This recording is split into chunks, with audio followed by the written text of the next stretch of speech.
श्री स्वामी समर्थ. आजच्या व्हिडिओमध्ये तुम्हा सर्वांचं खूप खूप स्वागत.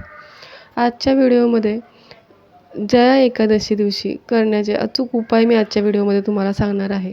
जर तुमच्या घरामध्ये पैसा टिकत नाही, जर तुम्हाला एखाद्या गोष्टीची भीती वाटते, जर तुमच्या घरामध्ये सतत नकारात्मकता आहे असं तुम्हाला वाटतं, जर तुमच्या घरामध्ये छोट्या-छोट्या गोष्टींवरून वाद होत आहेत, जर तुम्हाला संतान प्राप्ती होत नाही आहे, तर आजच्या व्हिडिओमध्ये मी जे तुम्हाला उपाय सांगणार आहे ते नक्की करा. कारण या व्हिडिओमध्ये मी तुम्हाला जे उपाय सांगते, कोणत्याही व्हिडिओमध्ये या चॅनलवरती जे मी उपाय सांगते ते उपाय सटीक असतात आणि सहज सोपे करता येण्यासारखे उपाय असतात. काहीही खर्च न लागताच हे उपाय आपण करू शकतो. उपाय सांगण्याआधी मी तुम्हाला सांगू इच्छिते की ही जया एकादशीचं महत्त्व काय आहे, जया एकादशी का करावी, किंवा जरी तुम्हाला उपवास करणे शक्य नसेल तरीसुद्धा तुम्ही ह्या जे मी उपाय सांगते ते करू शकता. कारण ह्या जया एकादशी महिन्यातून 2 एकादशी येत असतात हे आपल्याला माहिती आहे. तर ही आलेली जया एकादशी ही 29 तारखेला आहे आणि त्या दिवशी आहे गुरुवार. दिवससुद्धा खूप चांगला आलेला आहे आणि जया एकादशी म्हणजे आपल्या करिअरमध्ये जर आपल्याला विजय प्राप्त करायचा आहे, कोणत्याही गोष्टीमध्ये आपल्याला विजय प्राप्त करायचा आहे, जर कोणत्या आपल्या करिअरमध्ये, आपल्या घरातल्या कोणत्याही गोष्टींमध्ये, शुभ कार्यामध्ये जर अडचणी येत असतील, तर ह्या एकादशी दिवशी जर तुम्ही उपाय केलेत तर त्याचा तुम्हाला लाभ होईल. जर उपवास तुम्ही करायचा असेल तर करायचा असेल तर तुमची इच्छा असेल तर उपवाससुद्धा तुम्ही करू शकता. आता एकादशीचा उपवास हा सगळ्यांना माहिती आहे की पूर्ण दिवस करायचा असतो आणि दुसऱ्या दिवशी सकाळी सोडायचा असतो. तर उपवास जमला नाही करायला तरीसुद्धा हे उपाय तुम्ही नक्की करा. तर मेन रेमेडी काय करायची आहे ते आता आपण बघूया. या उपायासाठी आपल्याला काय करायचं आहे, थोडंसं गव्हाचं पीठ घ्यायचं आहे, त्यामध्ये थोडीशी हळद टाकायची आहे आणि एक पिवळा दिवा तयार करायचा आहे. पिवळा दिवा तयार केल्यानंतर त्या दिव्याला आपल्याला आतल्या बाजूने दोन्ही साईडला 2 वेलच्या चिकटवायच्या आहेत. 2 हिरव्या वेलच्या चिकटवायच्या आहेत. आतल्या बाजूने दोन्ही साईडला वेलच्या चिकटवून झाल्यानंतर बाहेरच्या बाजूला तुम्हाला 4 फूलवाल्या लवंगा घ्यायच्या आहेत आणि त्या बाहेरच्या बाजूने लावायच्या आहेत. म्हणजे फूल जे असेल लवंगाचं ते बाहेरच्या साईडला करायचं आहे आणि त्याचं टोक आतमध्ये खोचायचं आहे. त्यानंतर हे सगळं झाल्यानंतर तुम्ही कोणतीही वात घ्या. वात घेतल्यानंतर तिळाचं तेल असेल तर अतिउत्तम, जर नसेल तर तुम्ही तुपाचं सुद्धा लावू शकता दिवा.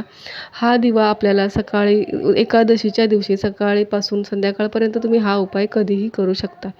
त्यानंतर तिळाचा तेल तो दिवा लावल्यानंतर सगळं रेमेडी तयार करायची, सगळं साहित्य घ्यायचं, तयार करायचं आणि तिथे बसायचं आहे आणि दिवा जळण्याच्या अगोदर मोठा दीर्घ श्वास घ्यायचा आहे आणि श्वास घेतल्यानंतर श्वास सोडण्याआधी आपल्या जी काही इच्छा आहे ती इच्छा बोलायची आहे. जी इच्छा तुमची आहे ती प्रेझेंट टेन्समध्ये पूर्ण होत आहे अशा पद्धतीने बोलायची आहे आणि नंतर तेव्हाच तो दिवा जाळायचा आहे. आता हा दिवा जळत असताना तुम्ही तुमचं कामसुद्धा करू शकता. तुम्ही तो दिवा जळत ठेवायचा आहे. त्यानंतर तो दिवा विझल्यानंतर त्याच्यामधली ती वात, तुम्ही कुठेही वात जळून झालेली असते ती वात, लवंगा, त्या तुम्ही पाण्यामध्ये सोडू शकता किंवा एखाद्या झाडाखाली टाकू शकता. त्यानंतर तो जो गव्हाच्या पिठाचा गोळा आहे तो तुम्ही गाईला खाऊ घालू शकता किंवा तो पक्ष्यांना सुद्धा छोटे छोटे गोळे करून टाकू शकता. तर हा होता आता पहिला उपाय. फक्त हा उपाय पिरियडमध्ये करू नये. तर आपला दुसरा उपाय बघूया, जो तुम्ही कधीही करू शकता. पिरियडमध्ये सुद्धा करू शकता, दिवसभरामध्ये कधीही करू शकता. दिवस हा संपल्यानंतर तुम्ही पुढे सुद्धा तुम्ही हा कंटिन्यू करू शकता. हा उपाय म्हणजे मी एक तुम्हाला स्विचवर्ड देणार आहे. जर तुम्हाला जॉबमध्ये प्रमोशन मिळत नाही किंवा जॉबच मिळत नाही किंवा तुमची एखादी वस्तू हरवली आहे किंवा डॉक्युमेंट हरवलं आहे ते तुम्हाला मिळत नाही किंवा तुमच्या कोणत्याही कामामध्ये खूप अडथळे येत आहेत, तर तुम्हाला हा स्विचवर्ड वापरायचा आहे. हा स्विचवर्ड तुम्ही दिवसभरामध्ये कधीही बोलू शकता, चॅन्ट करू शकता किंवा तुम्ही छोट्याशा अक्षरामध्ये हा तुमच्या डाव्या हातावरती लिहू शकता. एकदम छोट्या अक्षरामध्ये लिहायचा आहे. हा स्विचवर्ड आहे क्लिअर डिव्हाइन ॲक्शन. म्हणजे तुमच्या कोणत्याही कामामध्ये जर अडथळे येत असतील तर युनिव्हर्सकडून त्या कामामध्ये गती यावी. हा शब्द तुम्हाला, जर तुम्ही डाव्या हातावरती लिहित असाल तर हा शब्द तुम्हाला पूर्ण कॅपिटलमध्ये लिहायचा आहे. जे मी स्क्रीनवर सुद्धा दिलेलं आहे.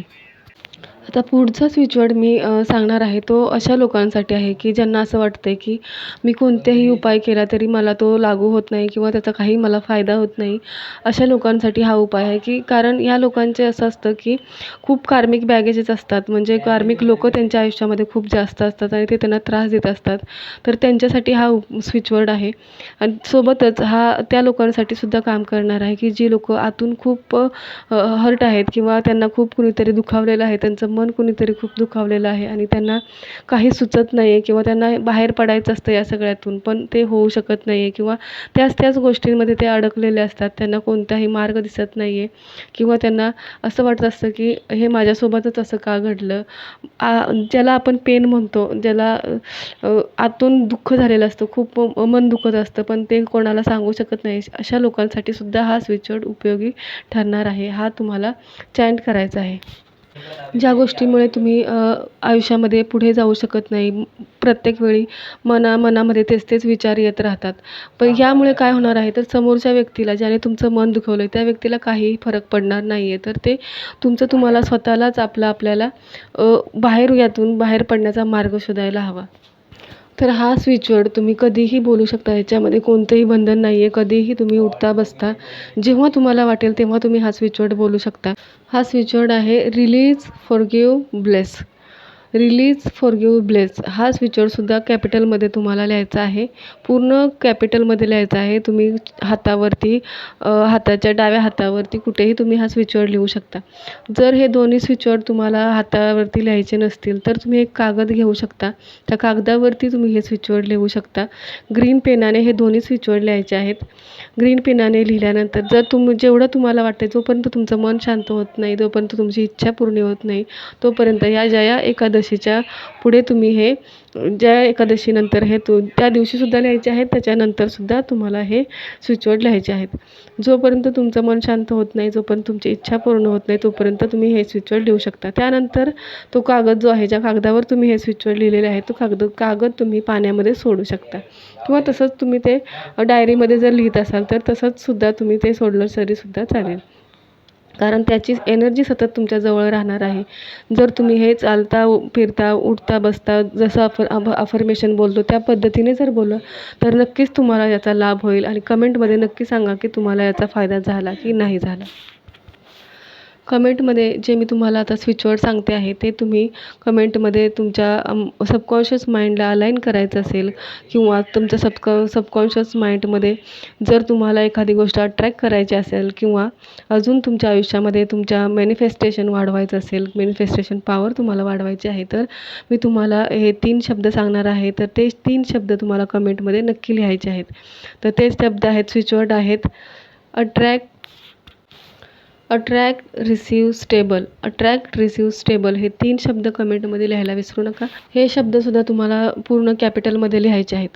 तर ह्या स्विचवर्डचा नक्की तुम्ही वापर करून घ्या आणि फायदा करून घ्या. कारण हे स्विचवर्ड जे आहेत खूप चमत्कार करतात आयुष्यामध्ये. फक्त आपल्याला आपल्या कर्मांवरती विश्वास असायला हवा. कर्म आपले चांगले असायला हवेत. जसं आपण कर्म करतो तशीच आपल्याला फळं मिळतात, हे सुद्धा आपल्याला माहिती आहे. आणि जर आपण चांगले कर्म करतोय तर नक्कीच आपल्याला त्याचा लाभ होईल. या स्विचवर्ड आपल्याला नक्कीच उपयोगी पडतील.